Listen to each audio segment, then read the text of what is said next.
All right, hello. Welcome back to another Classic Comics Trek Talk live stream where I take a look at one of the episodes of the original Star Trek series. Now, today I'm going to be taking a look at Journey to Babel. Definitely a classic episode. I think this would rate high in just about anyone's list of favorite Star Trek episodes or best Star Trek episodes. This is, of course, a pivotal episode for the character of Spock. We meet his parents and get some more information about him and his background.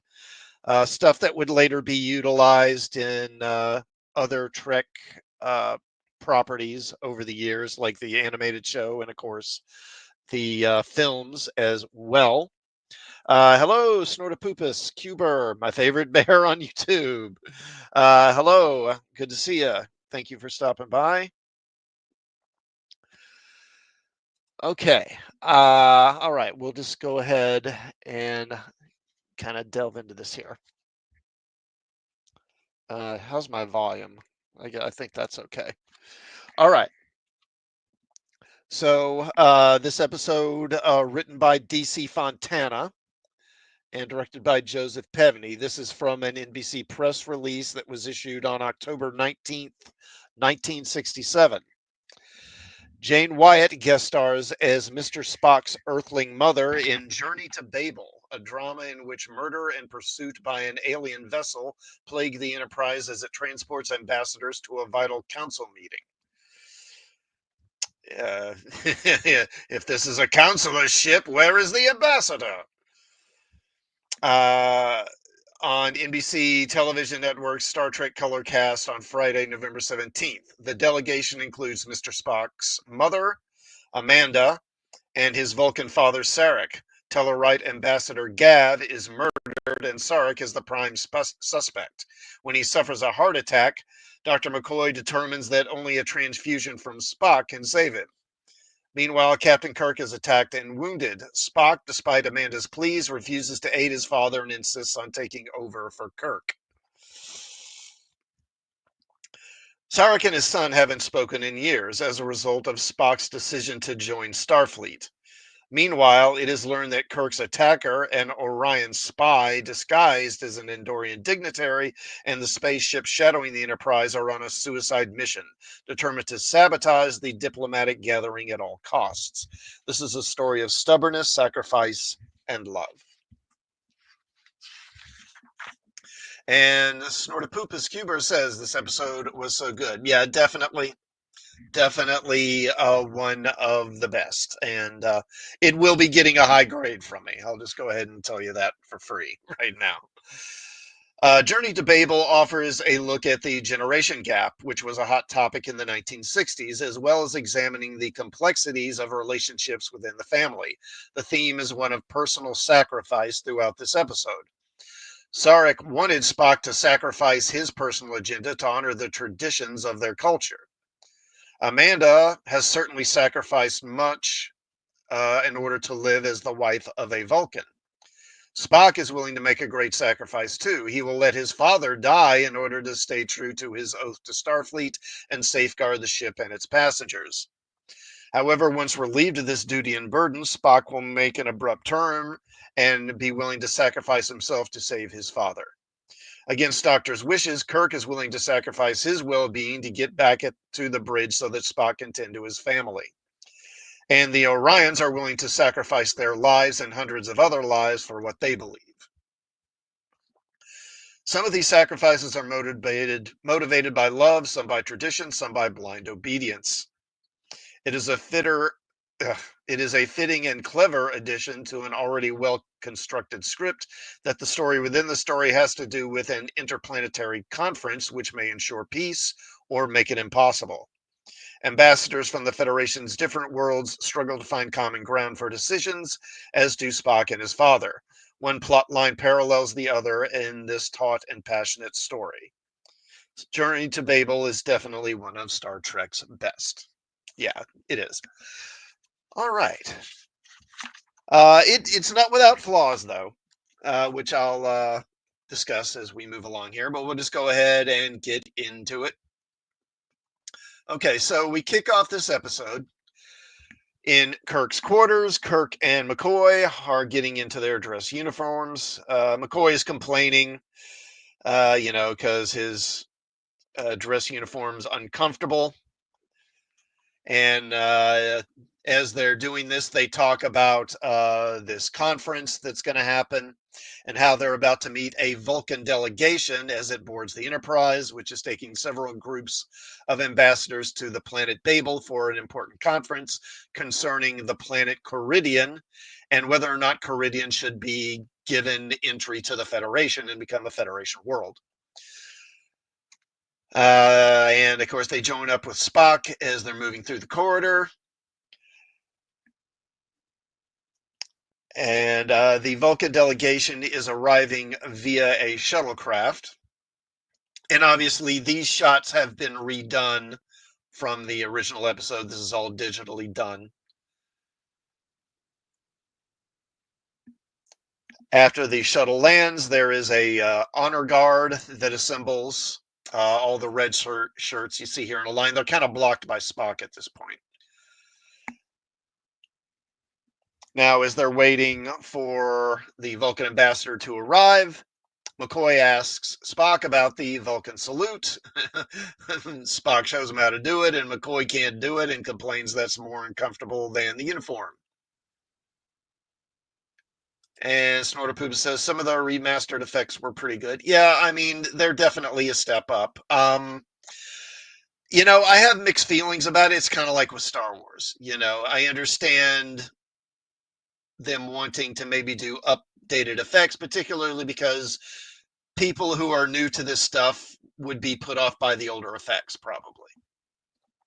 But at the same time, I hope that the originals, the original effect shots, the original versions of these episodes aren't lost and that they aren't done away with, because I think it's important to preserve those, because I mean they're the ones that historically are important, not the remastered ones. Okay, so they meet Ambassador Sarek and his wife Amanda, who is human.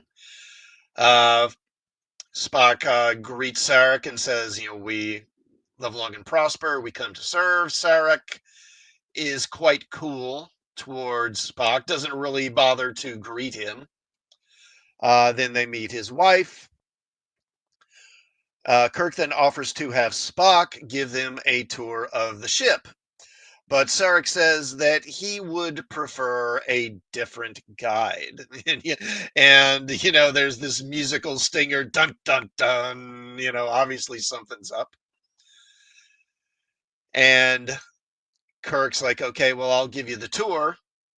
Then he asks Spock, hey, you want to beam down to the planet and meet with your family before we leave? We got a little while before we break orbit. And then, of course, Spock gives the big revelation.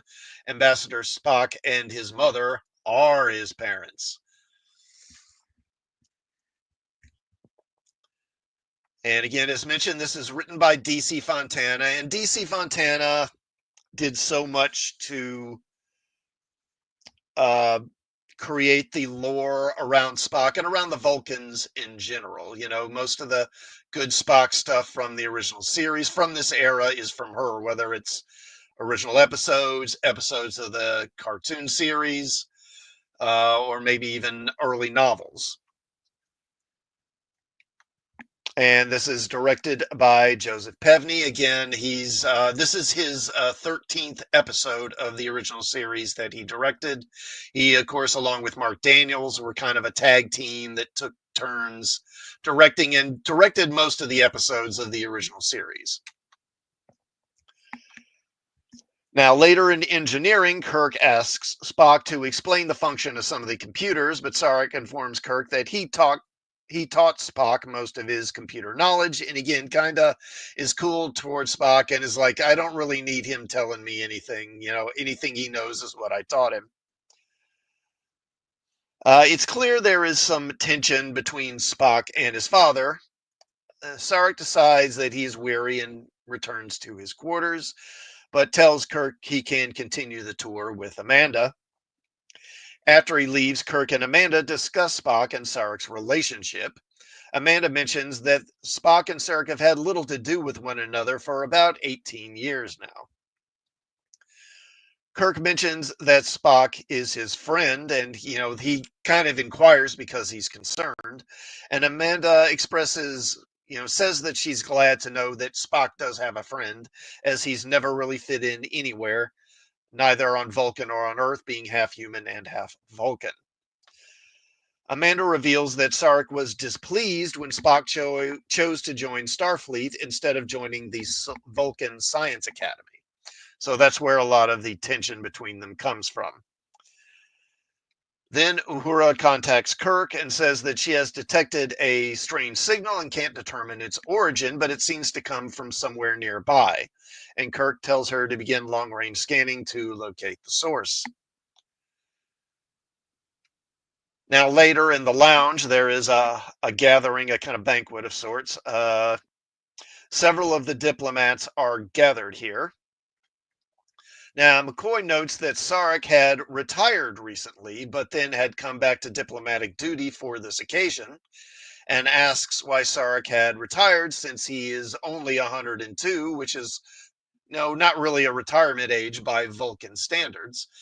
And Sarek only mentions that he had other things that concerned him that he had to deal with. Now, Sarek is then confronted by Gav, the Tellarite ambassador, who demands to know where Sarek stands on the subject of Coridian's or Coridan's membership. I know I'm probably going to do this several times because the planet is called Coridan, but it's spelled very similarly to Coridian, which is Anton Coridian in, I think it's Requiem for Methuselah. He was kind of the antagonist in that, so I'm probably going to get those two confused a number of times here.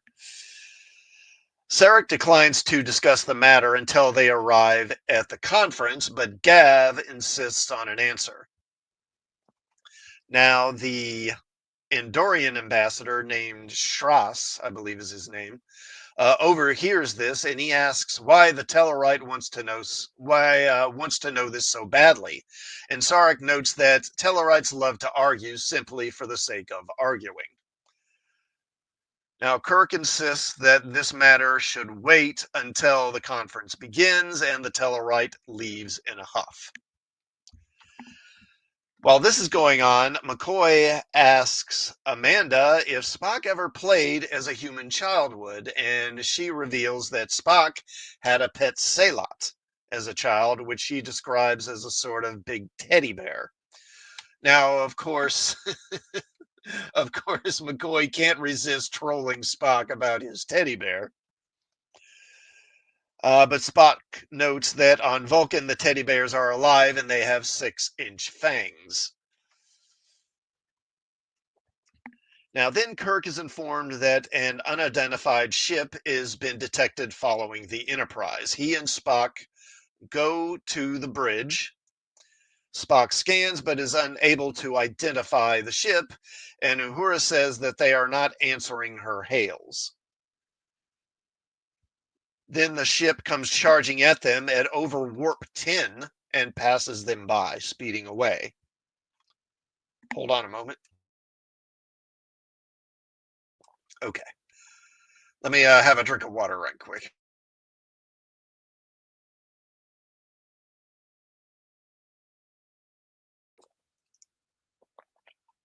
Oh, sort of poop is Conscience of the King. That was it. You're right. I'm sorry. Quite right.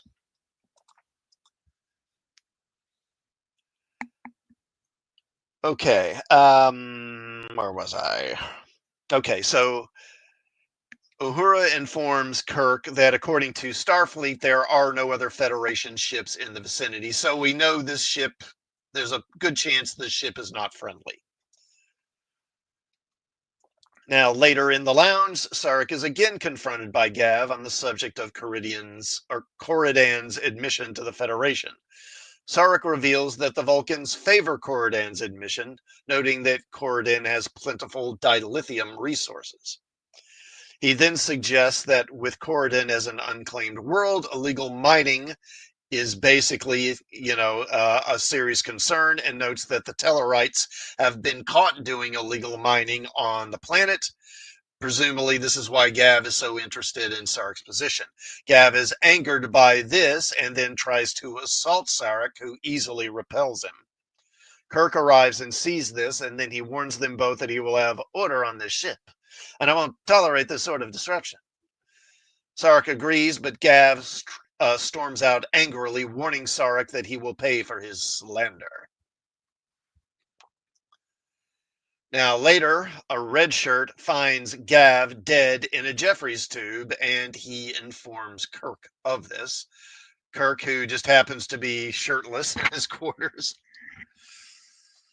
And this is another example, I think, and there's a few in this episode where the editing seems kind of choppy to me. There definitely was more to this episode that got cut out. It's a shame that with some of these older episodes where you can see that, where it's just real obvious there was more story that they didn't have time for, that they couldn't have done some kind of DVD editions where they added in the old stuff that had been cut out, to kind of embellish the story. That would have been cool to get. Yeah, yeah. I see you got your shirt off again. Yeah.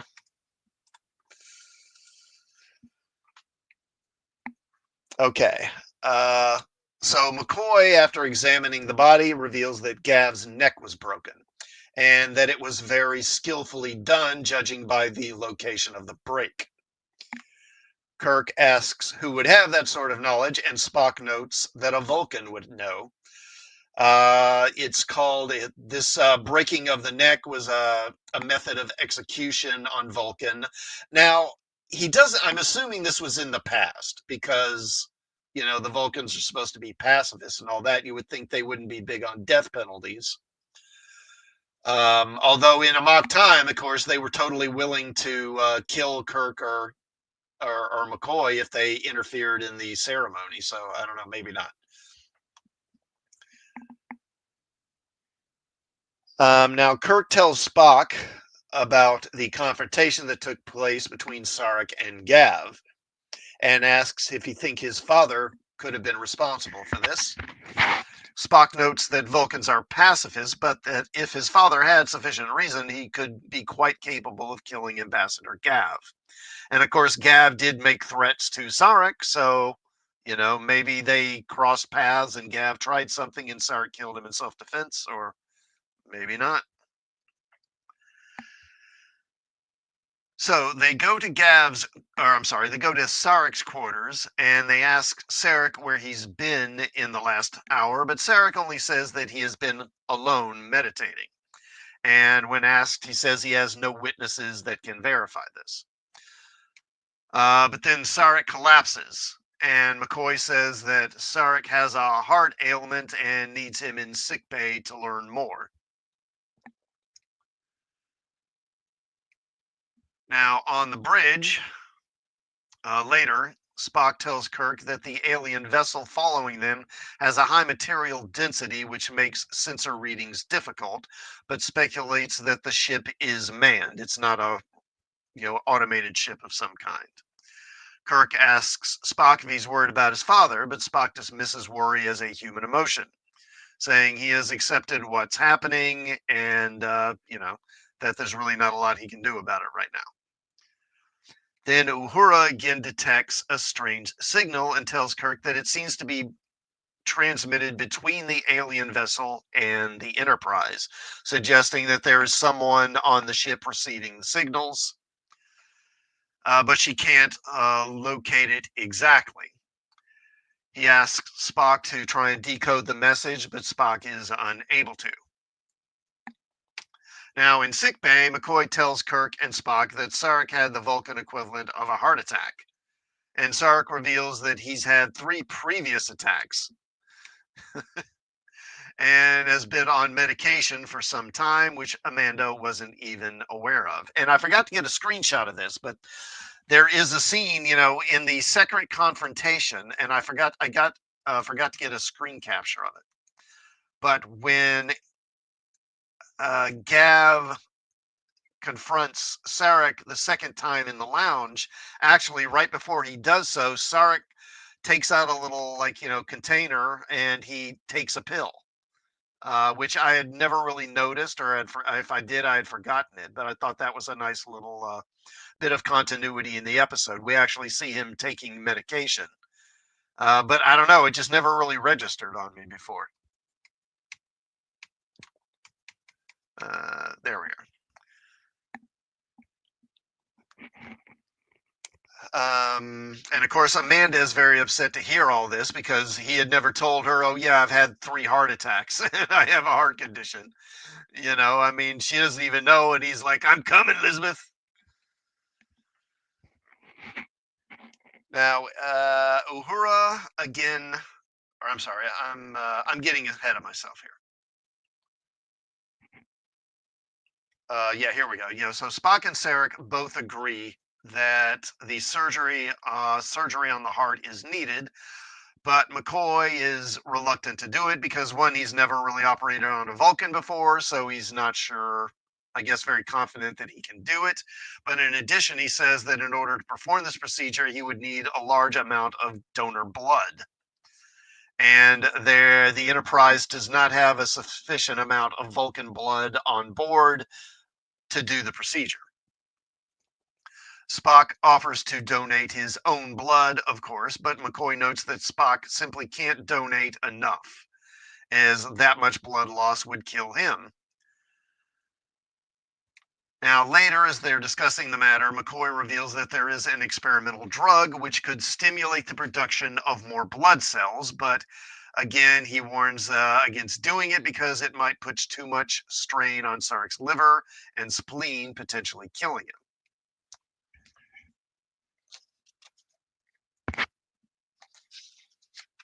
Spock then volunteers to have the drug used on him so that he can produce the needed amount of blood. But Spock warns that this could kill him also and refuses to perform the procedure. Um, and Amanda also argues against the procedure, not wanting to risk losing both Spock and Sarek. Now, then, and again, this is a good example of the choppy editing here. We cut from that scene immediately to Kirk being attacked by an Andorian in a hallway, and it's really abrupt. And obviously, there was more here that got cut out. And Snorterpoop says, "I guess the character Dr. Mabinga hadn't been introduced yet." I'm trying to remember. I think he had, but I mean, I think they only used Mabinga in like one episode. I'm trying to remember. Has he been in here yet? I think he was, but I don't know. I'd have to go back and check.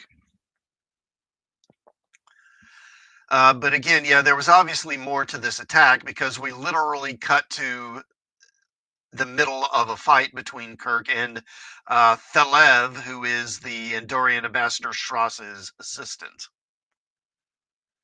So they fight, and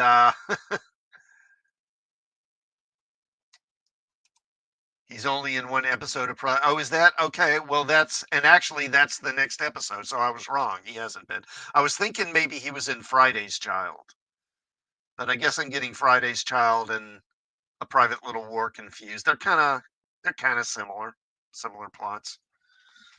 Anyway, thank you for letting me know. But as you can see, a bit of a continuity issue here because the blue-skinned Andorian has very obviously Caucasian skinned hands. So a little bit of a mix-up there. But anyway, this Andorian Thelev attacks Kirk with a knife. They wrestle. He winds up stabbing Kirk in the back. Kirk manages to incapacitate him, and then he calls for help before passing out. Now, later we see him in sickbay. We're told that I believe the stab wound was near one of his lungs. I don't think the lung was punctured, but it's long story short, it's a very serious wound, and Kirk is going to be incapacitated. He's unconscious and may be for some time. Snortopoopa says maybe he was assigned to give the medical department an expert in Vulcan physiology after this one. Well, I mean, that's certainly one thing to think about. I don't know. I've never read like a character bio on Mabinga, so I don't know if he's, supposed to be an expert on that stuff. And I mean, well, it doesn't. I know that Mabinga's a character on Strange New Worlds, and I was about to say something, but I don't really care about Strange New Worlds anyway, so never mind.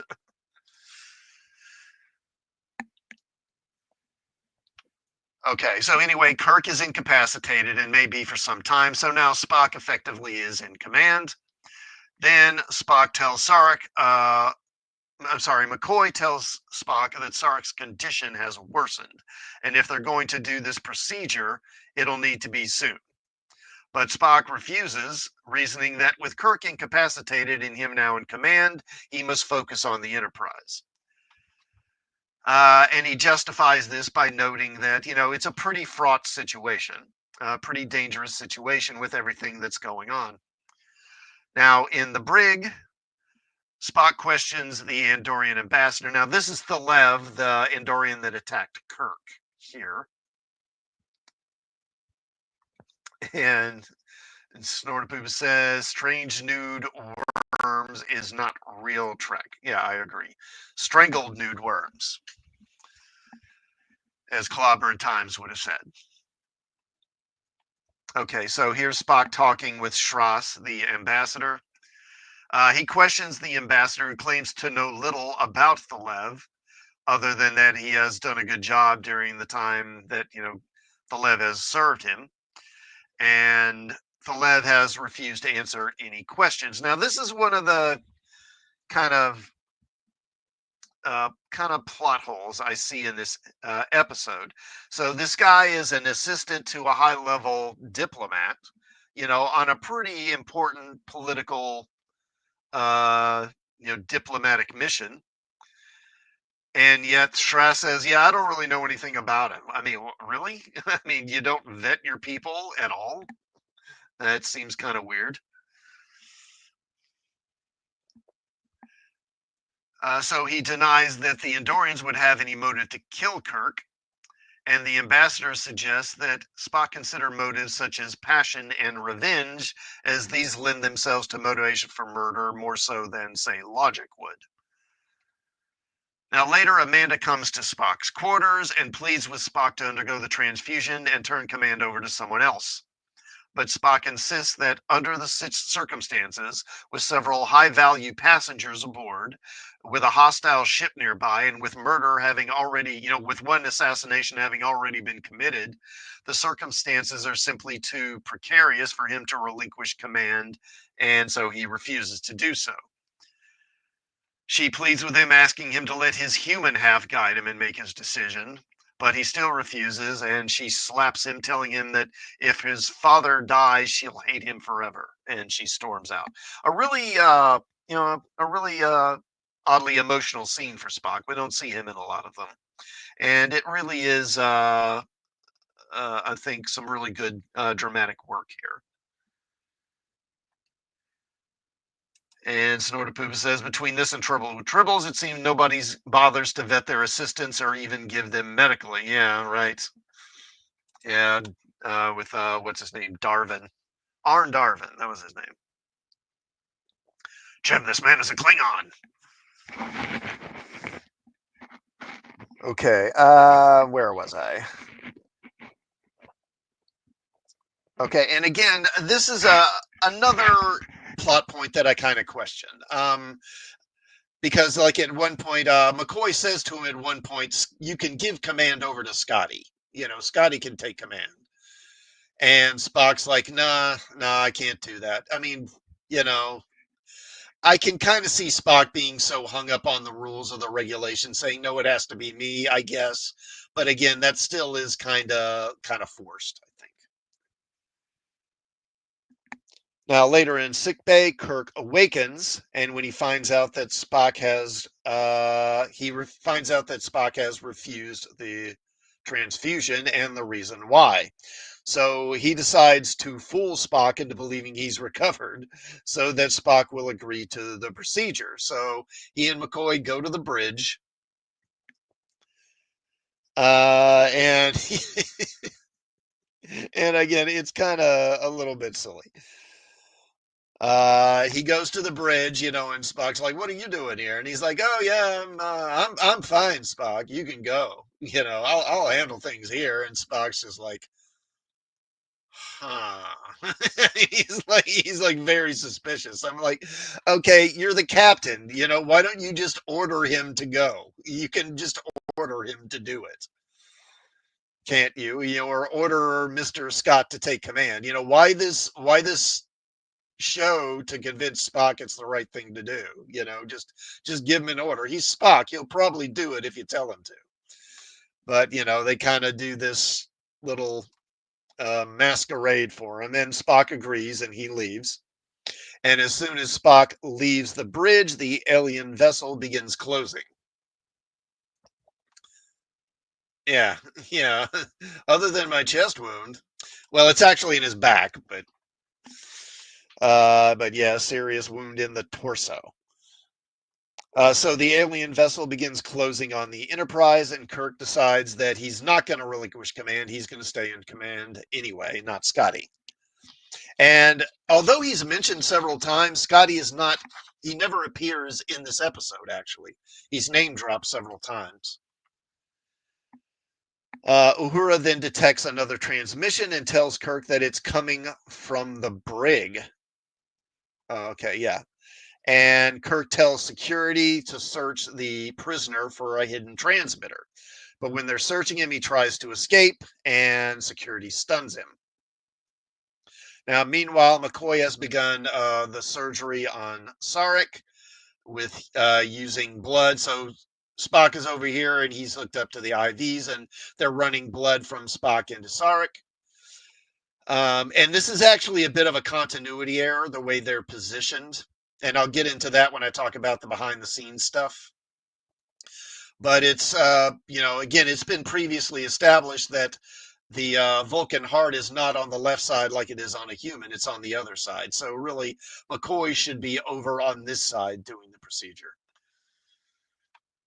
But I'll get into that more in the behind the scenes stuff. Uh, So security, after they've stunned Thalev, they find that one of his antennae was false, and inside it there's a hidden transmitter. So security informs Kirk, and Snorty says, "I never noticed that. What, him being on the wrong side?" Well, I didn't either. I didn't either really until I read the chapter on it, and I was like, "Oh yeah, that's right. The heart's on the other side." In a Vulcan, at least. Um, but yeah, so one of his antennas falls, has a transmitter in it. They tell Kirk, so Kirk tells them to bring the prisoner up to the bridge. Now, then the enemy ship begins an attack. And again, this ship is traveling at warp 10 or more. It's very fast, way too fast for the Enterprise to match its speed.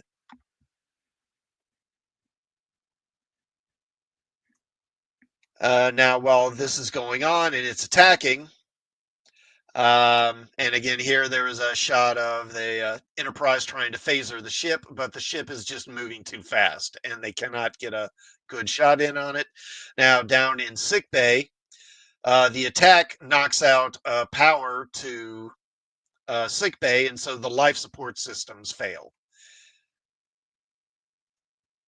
And then McCoy tells Nurse Chapel to get a portable, because he basically his heart is failing, and they need to. I think it's basically the Star Trek equivalent of like a defibrillator or something like that. But they call it a cardio stimulator, and it's not working. So they have a portable one. He has Chapel bring the portable one, and then tells her to contact Scotty and make sure that the medical systems get priority. And Snorty says, I like the new phaser effect, shows the weapon tracking. Yeah. Yeah. Again, they do some special effects shots that back in the original show they just couldn't do. In the show, I'm sure, and it's been a long time since I've seen the original effects, but I'm sure it was just kind of a standard shot of the Enterprise, like kind of from below. There's a similar shot later in this episode of the phasers firing, and you never really see the ship being hit or anything.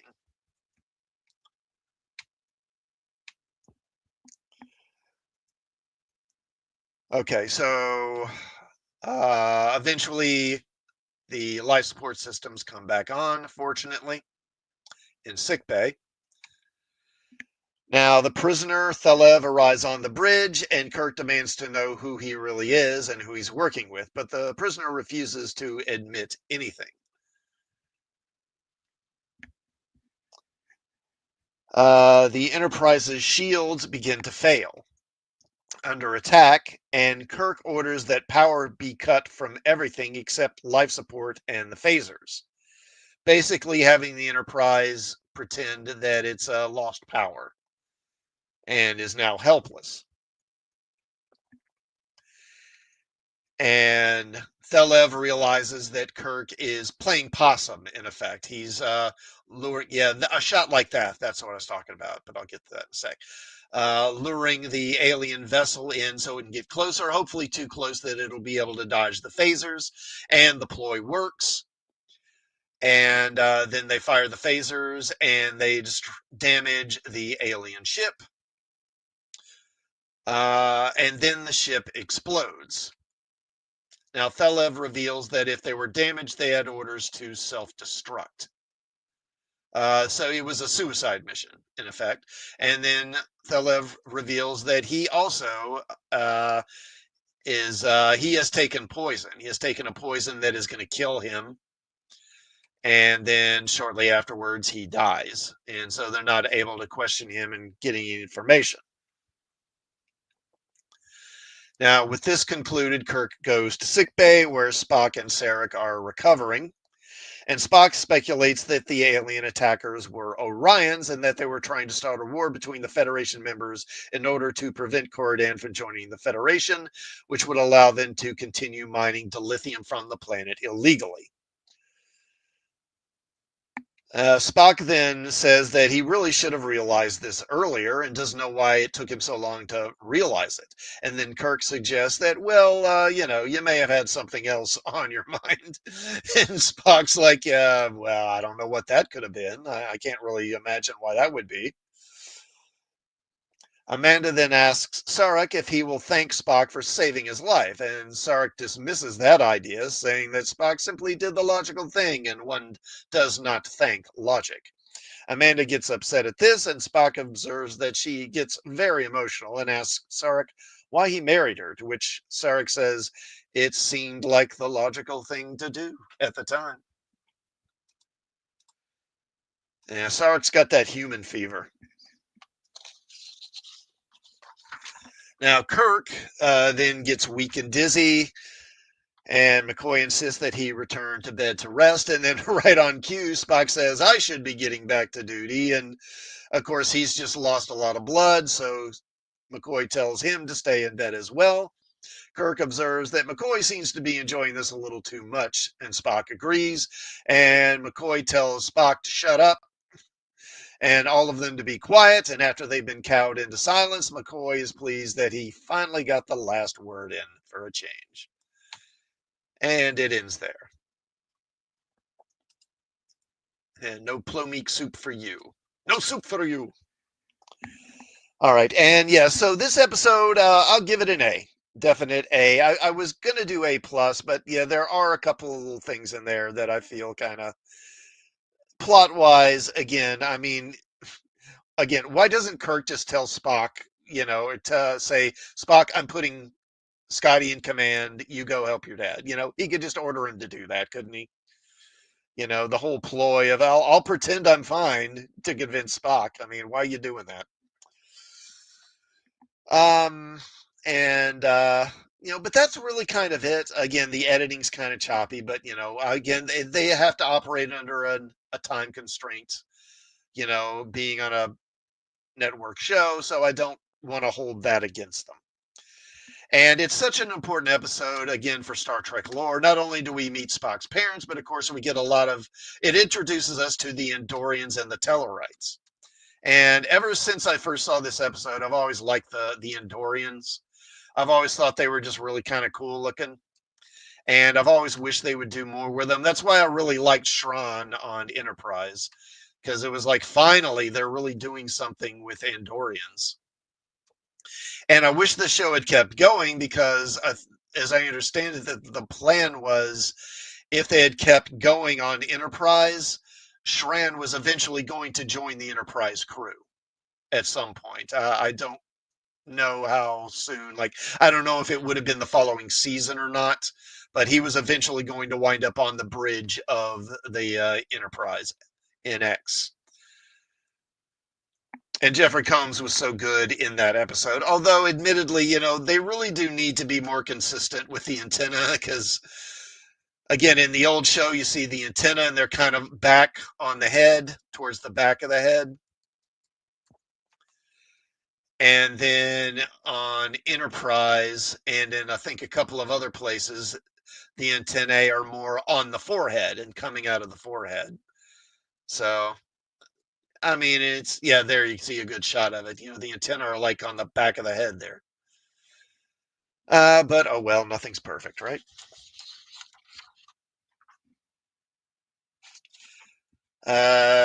And Snorty says security needs to do a better job of detecting hidden transmitters and poisons. Yeah, I mean, I could justify that at least thinking, well, them thinking, these are Federation people and not basically believing that none of these people pose a threat.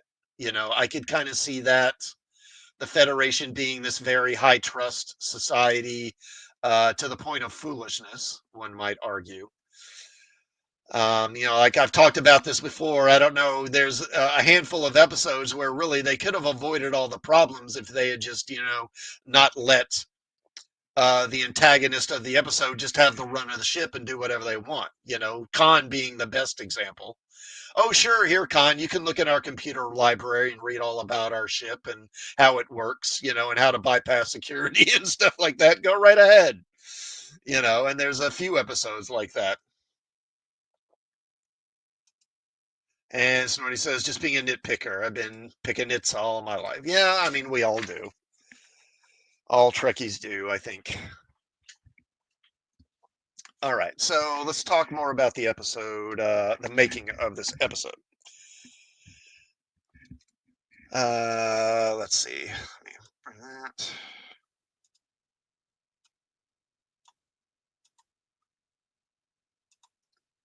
And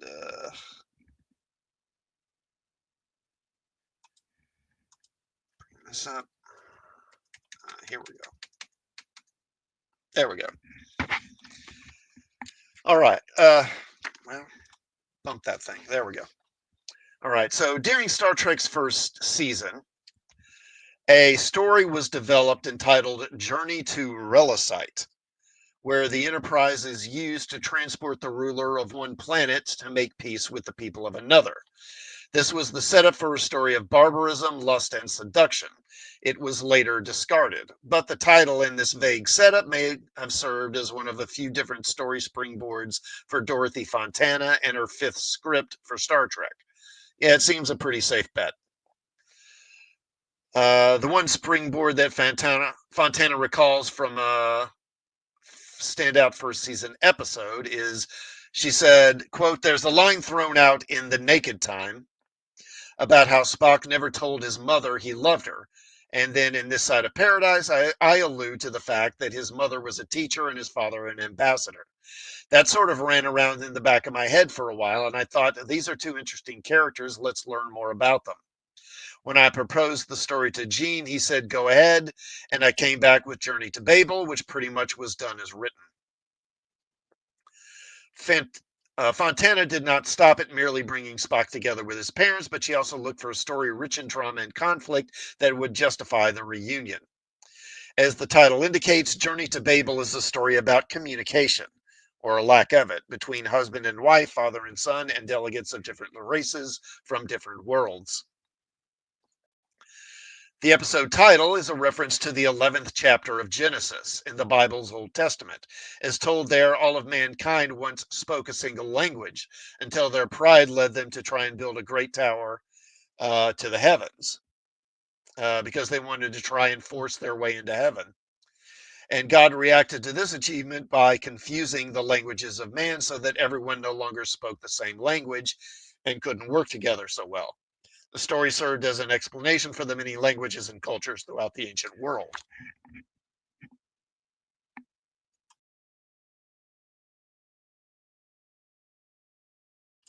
Okay.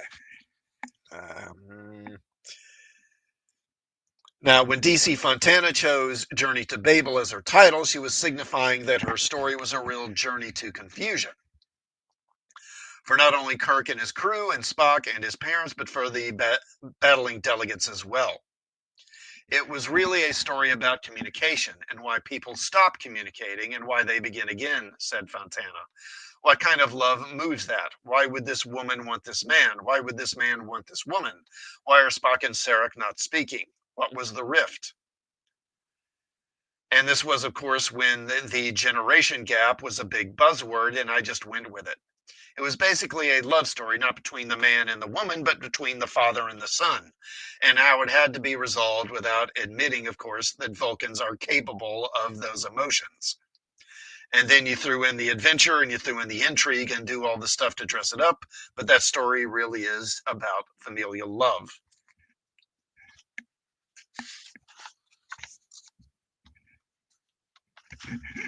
And Snorty says, I'm sure the Babel fish and hitchhikers took the name from the Tower of Babel as well. Yeah, I'm sure it did, most likely.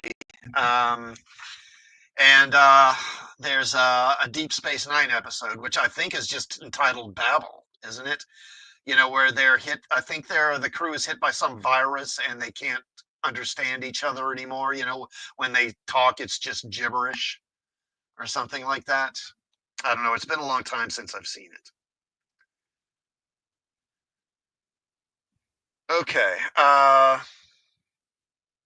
The shots of the shuttle, like so much else, were reused from previous episodes. To illustrate just how costly the transporter effect was, the building of the hangar deck set on stage 10 was less expensive than having a group of people beam on board. The actual cost of each transporter effect for one person, either materializing or dematerializing, was $810, about $5,700 in 2013 dollars. And they're mentioning this because although Fontana said it was pretty much shot as written, they actually did do some revisions. Particularly at the beginning of the episode, the episode actually starts on Vulcan, and then there's several sequences in the original screenplay where we see delegates beaming up to the ship. So there was a lot of transporter shots, and all that was cut out for cost. That's why Sarek and his party arrive on a shuttle, because there was going to be so much beaming of people, it was going to get too expensive. So it was a cost cutting thing.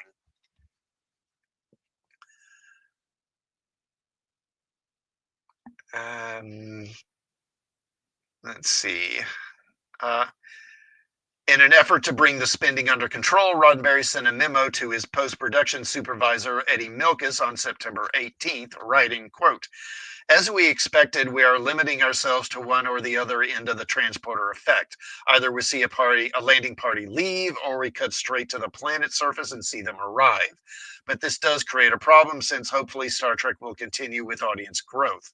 What of these people who have never seen both ends and really will not understand how the transporter works? I suggest a careful examination of those shows still being edited, with some analysis as to whether or not we can use stock footage from last year, or shots which show a limited angle on dematerialization in transporter room that includes only Kirk and Spock, or possibly McCoy too. This problem for Journey to Babel, anyway, was eliminated with the move to the shuttle hangar, but this memo gives insight as to why in many of the future episodes, particularly in the third season, it's only Kirk, Spock, and McCoy who are beaming down to planets to lower costs. Gene Coon made the necessary changes to the script in late August before giving up his post as series producer. And early in mid September, additional page revisions were tuned in, courtesy of Gene Roddenberry. And in not the last one, my last Trek talk was Bread and Circuses, but in the one before that, I talked about Gene Coon and his effect on the show and how he was leaving the show around this period. He was stepping away. Uh, partly because of the workload, partly because of conflicts with Roddenberry and other stuff. And John Meredith Lucas was taking over at this time.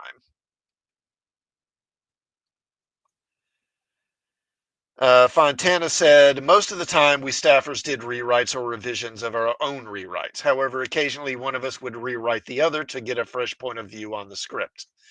Of the changes, she said, quote, one scene was added where Amanda talks to Kirk about Sarek's relationship with his son. It seemed to me that that would have been inappropriate and that she would not have blurted out all that information to Kirk. It did not have anything to do with that scene, or I did not have anything to do with that scene, and I think Gene Roddenberry rewrote it. And I believe he's talking about this scene here in engineering after Sarek leaves, and they discuss Sarek and Spock's childhood and that sort of thing. Now, director Joseph Pevney, and again, as mentioned, this is his 13th episode of Star Trek that he directed. And unlike most episodes, and again, this is not his fault, but most Star Trek episodes tended to go over schedule and over budget. And but he would bring this one in on schedule and on budget. One of the reasons why he was kept around, because he was good at doing that. Mark Leonard, of course, would make his first appearance as Sarek. He was playing an alien that was 102 years old, which was soon established as late middle age for a Vulcan. In human years, the actor was 37. He looks older, though, but I guess that's just the makeup. Leonard had already impressed the series producers by his portrayal of the Romulan commander in Balance of Terror. He looked good in the ears and managed with restrained emotion to become a character of wisdom, dignity, and compassion. This put him at the top of their list to play Spock's father. So he was the first choice right from the beginning, it seems, to be Sarek. And obviously they chose well. It was a good move. Leonard would return 6 more times. 3 of the 6 were on the small screen. In the Star Trek cartoon series, of course, in the episode Yesteryear, he would play Spock again in a voice performance. And then, of course, he would return to play Sarek in live action in the 3rd season Next Generation episode Sarek, and once again in the 4th season episode Unification. And then, of course, on the big screen, after they started doing movies, Leonard played Sarek in Star Trek III, The Search for Spock, Star Trek IV, The Voyage Home, and Star Trek VI, The Undiscovered Country. And he also played a Klingon in Star Trek, The Motion Picture. And, of course, this made him a popular topic for a Star Trek trivia question for a long time. Who's the actor that has played, the only actor who has played a Romulan, Klingon, and a Vulcan? And of course, the answer was Mark Leonard. Now, I don't know if that is still true after all these years. I wonder if aren't some actors who may have done that, but I'm not sure because they had so few Vulcans in the 90s shows. They had Dr. Solar, who appeared in a couple of episodes, I think, on Next Generation. And, but that's kind of it other than Tuvok and what's his name? Tim Russ, the actor who played Tuvok. He never played a Klingon or a Romulan that I know of. He may have played a Klingon. I don't know, maybe. So I think that is still true, that Leonard is the only one who's done all 3 of those. Or at least had done so and had lines. There may be like some extras or background actors who have done it. Okay, now Jane Wyatt, who played Spock's mother, here she is, was already well known as one of TV's favorite moms, thanks to the sitcom Father Knows Best. But Wyatt was famous prior to her work in television. She achieved star status in 1937 when she was cast opposite Ronald Colman in Lost Horizon. After enjoying a successful film career throughout the 40s, including appearing in Boomerang and Canadian Pacific in 1947, Wyatt moved to television to co-star in Father Knows Best from 1954 through 1960, and she won 3 Emmy Awards playing Margaret Anderson. That's her character on that show. Wyatt told Starlog in 1990, quote, "My agent called up and said, 'Do you want to be on Star Trek?' And I said, 'What is it?'" Now, remember, this is in 1990. Or, well, no, I mean, I'm sorry, no, the interview's in 1990. So I guess she was asked this back when it was on. "Do you want to be on Star Trek?" And I said, "What is it?" So I had to look at the show, and then they sent a script, and I thought it would be fun. Wyatt returned to the role of Amanda for the big screen treatment of Star Trek for The Voyage Home. Yeah, she had a brief appearance, when Spock's being quizzed by the computers at the beginning, and she comes in and she speaks to him. This episode introduces the blue-skinned Andorians and pig-nosed Tellarites. And it's one of the reasons why it's such a favorite of mine, because particularly I really like the Andorians. But it's just one of the few episodes where we get to see a lot of aliens. In sci-fi, you generally like, okay, where are the aliens? And, considering that so often on Star Trek, they just every week they'd beam down to some planet and everyone was human, or looked human. So the episodes where they did have aliens, particularly a lot of them like this, it was kind of cool, very exciting.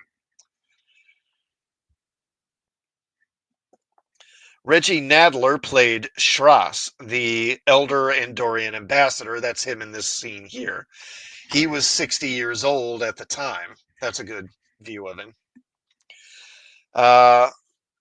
Because he had severe burns on the lower half of his face, Nadler was usually cast in villainous roles.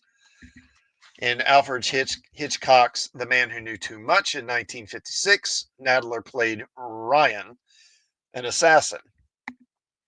He was also a Russian operative in The Manchurian Candidate. And he was also prominently featured as the horrific vampire Barlow in the 1979 miniseries Salem's Lot, which is kind of funny because in Salem's Lot, he had blue skin again. Let me bring up I'm assuming most people who are watching probably know Salem's Lot, but 1979, Barlow, let me see here. And let me get a good image of him. Barlow. There we go. Bring that up. Oh, there's a good one.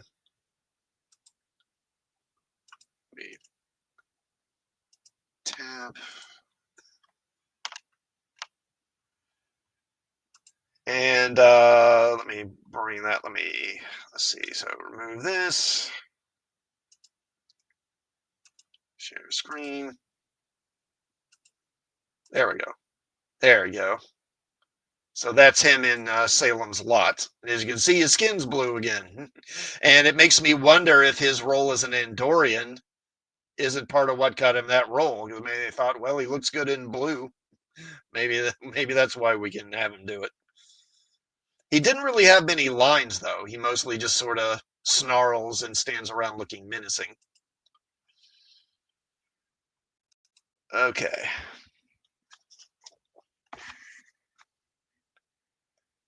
All right, now William O'Connell played Thelev. So there he is. He played Thelev, the Orion spy disguised as an Andorian.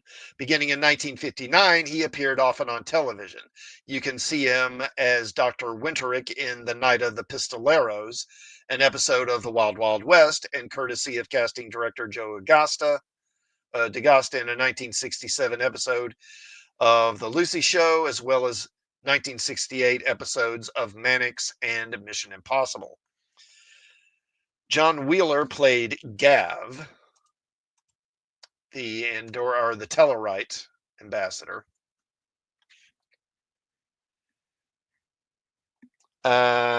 He'd been active in front of the camera since 1960. He said, quote, I did quite a bit of live TV in New York and commercials as well as stage work.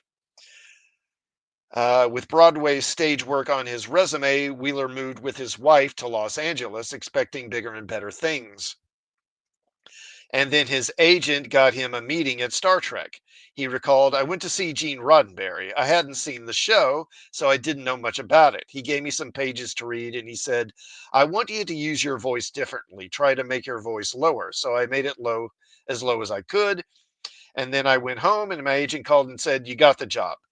It was my first job in Hollywood. I was going to work 3 days and they were going to pay me $600. And I said, wow, I've been working for $200 a week on Broadway, so this is great. But I had no idea I was going to be a pig man. And that I'd have all that makeup covering my face. So a week or so later, I was told to come in and go to the makeup department at Desilu, and they put a plaster mask all over my head and left me with two little straws to breathe through. They said, we hope you're not claustrophobic. And I said, no, no, I'll do anything for work. And that's when I found out that for my first TV job, I'd be hidden behind a mask.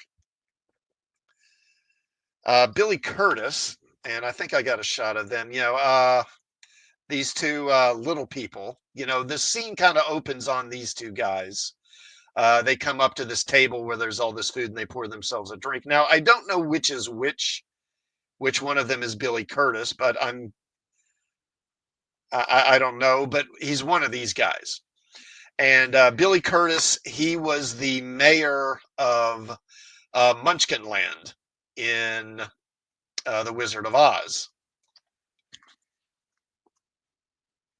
Let's see. And he was also in Superman and the Mole Men. But his longest running acting gig was playing Mayor McCheese for McDonald's fast food restaurants. So they don't specify if he was doing commercials or maybe he was doing like just live appearances at McDonald's restaurants, maybe to entertain the kids and stuff. I don't know. But apparently he was Mayor McCheese for a long time. Okay, William Blackburn continued to sit at the helm for Sulu as George Takei, who was still working with John Wayne in the Green Berets. Blackburn appeared in 59 episodes of the original Star Trek. I failed to get a good image of him, I'm afraid. Now, Russ Meek, who played a Vulcan aide to, he played a Vulcan aide to the Mirror Universe version of Spock in Mirror Mirror, and he appeared here as one of Sarek's Vulcan aides.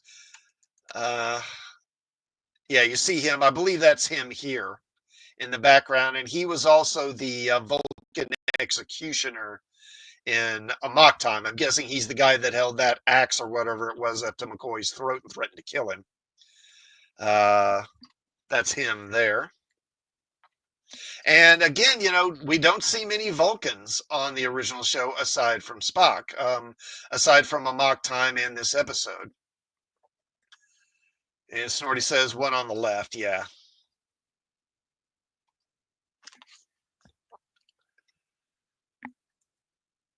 Okay. All right. So filming got underway. On day 2 of filming, John Wheeler, having his death scene on that day, was filmed hanging upside down. Let's see if I can find that scene. There he is.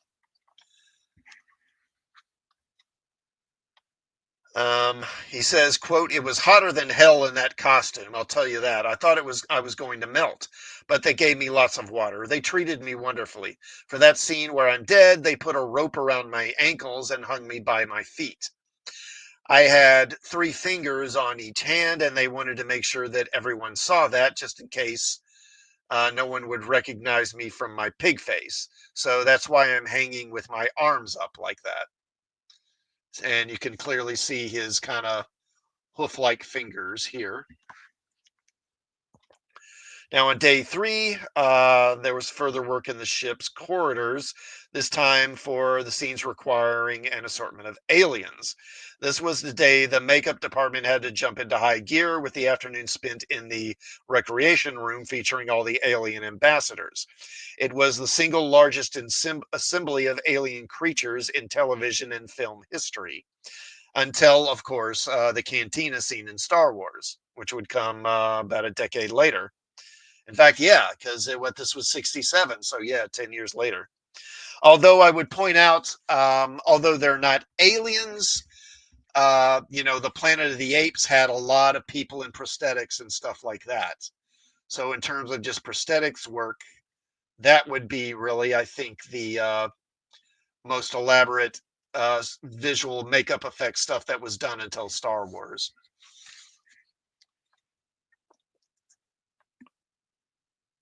That was a good show in certain areas, Joseph Pevney said. I thought the greatest contribution to it was the makeup artist. Let me get back. There we go.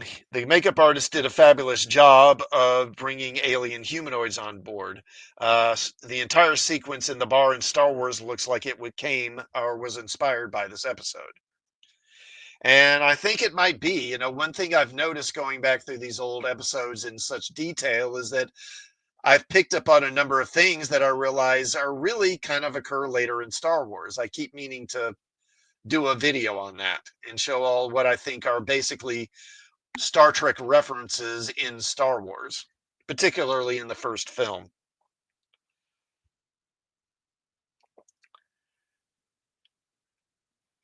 William O'Connell said, I literally arrived at 5:30 or a quarter of 6 in the morning. I was told makeup would take a little time, and they put on a matte finish for an actor, and then the hair, the antennae, and so on. It took, I think, almost 2 hours. So it was laborious, but I didn't mind. John Wheeler had it worse, as his facial features were buried under a mask with a pig snout. He remembered it took them 5 hours every morning to get me in that shape. With the applications and everything they put on, I had two guys working on me.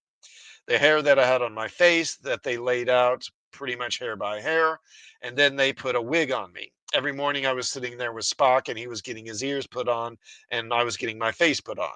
The only thing I think they do better nowadays is they tie in the eyes better, so it doesn't look like you're peeking out through two holes. Yeah, it is conspicuous with the makeup because it's clear the mask isn't on the skin, so it is weird looking. It's a limitation of the time, I guess, and probably the best they could do at this point. But looking back now, the although it's supposed to be a prosthetic on the face, it kind of looks like a Halloween mask.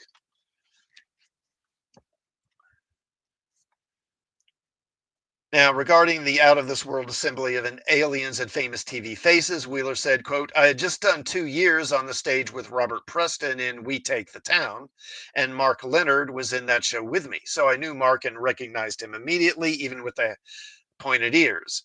And the director on that was Joseph Pevney. I had worked with his wife Mitzi at the Brussels Fair in 1958, where we did Wonderful Town there. So when I came to the set, it was like a reunion, but it was really bizarre, the whole thing. And in the middle of it was Jane Wyatt, who, of course, I recognized from Father Knows Best, a very elegant and classy lady surrounded by all of us.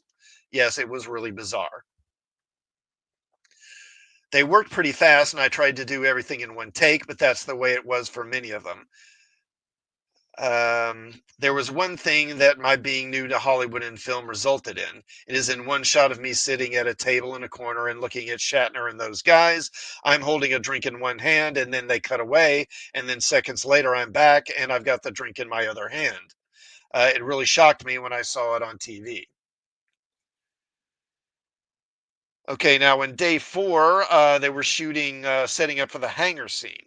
Now, on this day, they had a special guest on the set. And this was a 9-year-old girl named Trelane Lewis. Yes, her first name was Trelane. She was a friend. So a friend of this girl's mother was also a friend of Cliff Ralke, who was a member of the camera crew. And Trelane, it turned out, was a big fan of Star Trek, and the family friend arranged through Ralke for the mother and the daughter to visit the set. And they do have I meant to try and find an image of it. But there's a photo in here of Shatner and Nimoy posing with her. Trelane said, quote, I can still visualize the big door that opened into the stage, and that right when you walked in, the crew had this large bucket of Tootsie Rolls. That was kind of cool for a kid. And I remember being really fascinated by how old the actual stage was with all the pulleys and little cubby holes. I was just sort of wandering around and looking at everything. I wasn't that interested in what they were filming because it was just an incidental scene. Regarding the cast, Trelane said, quote, I met Nimoy, and I don't know if he was in character or not, but he was very tall, very quiet, and very intimidating. I wasn't, it wasn't the makeup that made him seem intimidating. There was just something about his manner that was very quiet. He smiles in the picture that was taken with me and Shatner, but otherwise he was very serious. Of guest star Jane Wyatt, Trelane said, I had no clue who she was at all. My mom was impressed by her and said, oh my gosh, we're going to meet so and so. So we were taken over to where she was sitting in a chair, and she turned and she was so gracious, like, oh, hello. But I had no freaking clue. I just looked at her and was like, hi. She was sort of this grande dame. And I was looking toward my mom for cues, but mom tried to explain to me who she was. But I had never watched Father's Knows Best. I wasn't into dramas at that point. I was mostly watching comedies like Gilligan's Island and Patty Duke. Now, making a better impression on the 9-year-old was Shatner. She said, I have to tell you that Shatner was really cool. On the set, he paid total attention to me. He was very nice. The thing I remember the most is when we were on the engineering set and there were these round pod things that were part of the set. Um, see if I have a shot of them in here. Dang it. Let me see if I can find them here. Let me look.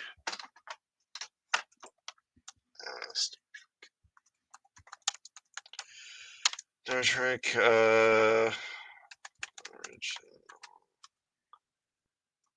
original series, a engineering set, I guess.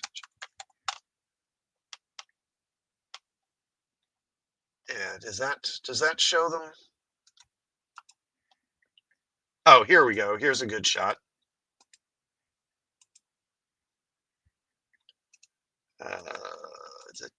Yeah, okay. Let me show this. So,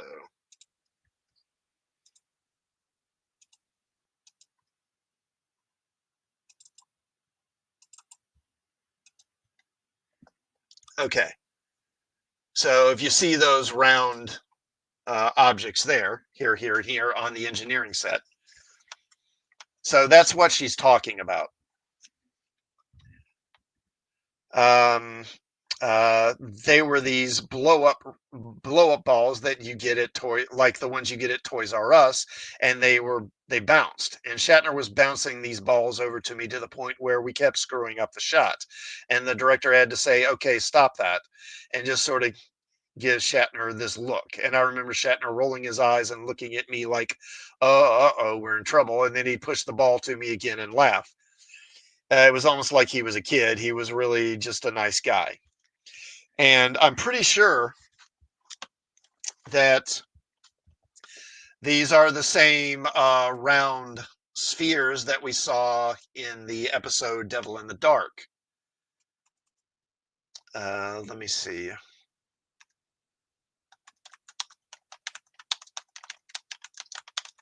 Let me see if I can find.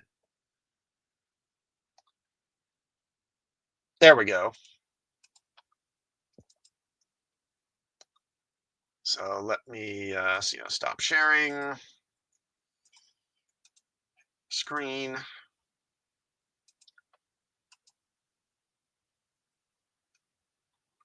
Okay, and if you see that round object right there, so that's one of the Horta eggs that we later discover in the episode. And I'm guessing this is the same kind of rubber ball that those pods in engineering were made from.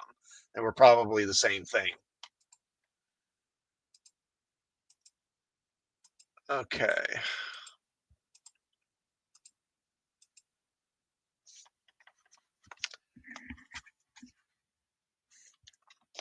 Okay, so day five. Frequent visitors to the set during the second season were John and Bijou Trimble. Bijou said, quote, Joseph Pevney was very efficient.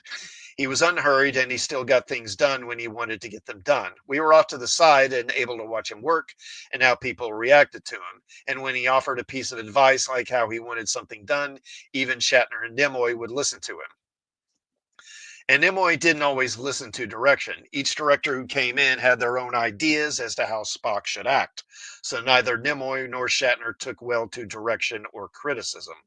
But Pevney managed to do it so it never seemed like direction or criticism, just a friendly suggestion. Now, beyond the makeup and the colored food, Babel boasted some excellent performances. Leonard Nimoy said, quote, Mark Leonard had a real sense of dignity and authority that the character needed, and Jane Wyatt was very human, which is exactly what the character needed. Let's see here. Yeah, there's a good shot of them. They were terrific together, and they asked me if I had any suggestions about how to portray Vulcans. And I said, well, it seems to me I've come around to the thinking that the Vulcans are in some ways very hand oriented people. A lot of what they do revolves around their hands. And I said, maybe you and Jane could find a way to demonstrate that when you're together.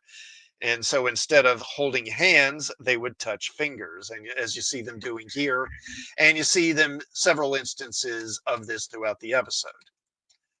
You see him doing it again there. So this is like the Vulcan version of a couple holding hands.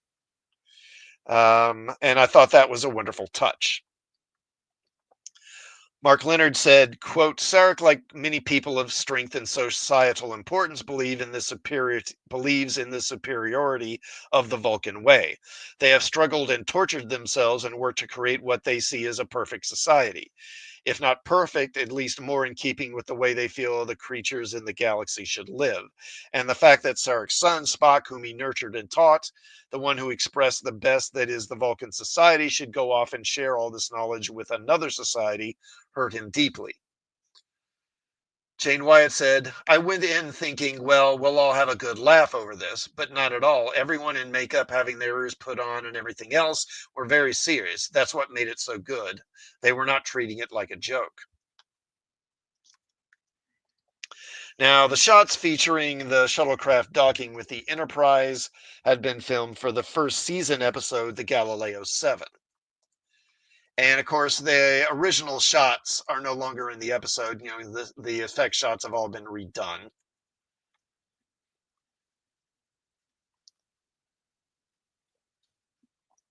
Now, Journey to Babel was a rush job. It was the 15th episode produced for the second season, but the producers and NBC were so pleased with it that Babel wound up being the 10th episode to air. To meet the air date in the coming attraction trailer, 1 week before the episode itself, a different optical house was called in to do the effects for the trailer. And as a result, the Orion ship that appears in the trailer is actually different than the one that appears in the episode.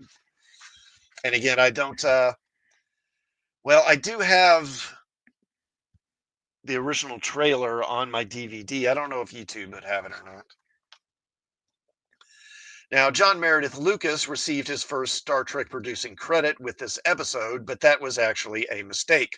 Gene Kuhn was the producer. However, by the time the production had ended and the credits were added, Kuhn had already left Star Trek and moved on. The name of Lucas, who was Kuhn's replacement, was inserted by the post production crew because of this change, and the error has never been corrected. Now, this episode aired, let's see, on November 17th, 1967. So for the 8:30 to 9, I'm sorry, 8:30 to 9 p.m. time slot, Star Trek was actually third in the ratings, which was unusual. It usually came in second. It would be a distant second behind Gomer Pyle, and then shortly before ahead of Hondo, which was the other show in that time slot. But in this case, Star Trek wound up being third, and it was third again in the second half hour. So, although this episode is fondly loved by Trekkies, it didn't really do that well in the ratings. Okay. Now, this episode, of course, includes a lot of interesting additions to Star Trek lore. We learn of of Spock's childhood pet, a Sailot, in this episode. In DC Fontana's sequel, the 1973 episode of Star Trek: The Animated Series, the episode titled "Yesteryear," we meet that pet Sailot, which is named Achaya. Nimoy listed Journey to Babel as one of his favorites. A Star Trek fanzine poll from the mid 70s chose this as the third most liked episode, right after The City on the Edge of Forever and Amok Time. Science fiction genre magazine Cinefantastique selected this as one of the series' 10 best. Entertainment Weekly, in its tribute issue to Star Trek, placed Babel at number 10. Okay, now here we go. So, in a letter which was addressed to Sherna Kornefeld and Devra Langsam, who were the co-editors of the first Star Trek fan magazine, Spockanalia. In this letter, they wrote they had a correspondence with Dorothy Fontana, and she told them, quote, "About the Vulcan heart, I have consistently placed it on the right side of the body in the area of the lower rib cage. That way it would still be protected by the ribs as it is in the humans, but might perhaps have a little more room since we have always tried to say the Vulcan heart is a larger and stronger organ than a normal human's. In Journey to Babel, McCoy should have been operating from the right-hand side of Sarek, but the director chose to shoot from that direction, so McCoy had to be on the other side. Joseph Pevney made the decision to go against the script and Dorothy Fontana's wishes due to what he believed to be the best positioning for the lights and camera, with time allowances being taken into consideration as well. Dorothy Fontana said Journey to Babel was one of my favorite shows. It was a real love story, me and that script. I thought it had a pretty good lock on Spock. David Gerald, who wrote Trouble with Tribbles, said two of Star Trek's very best episodes were Amok Time and Journey to Babel.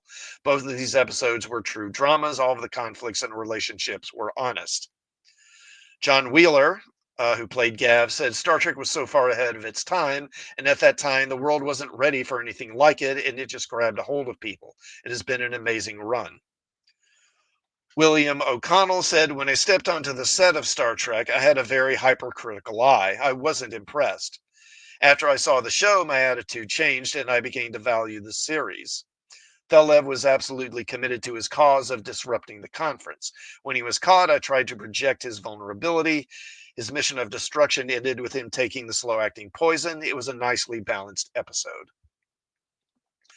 Jane Wyatt said, "Oh, it was great fun. Shatner was really entertaining. I had great fun with him on the set.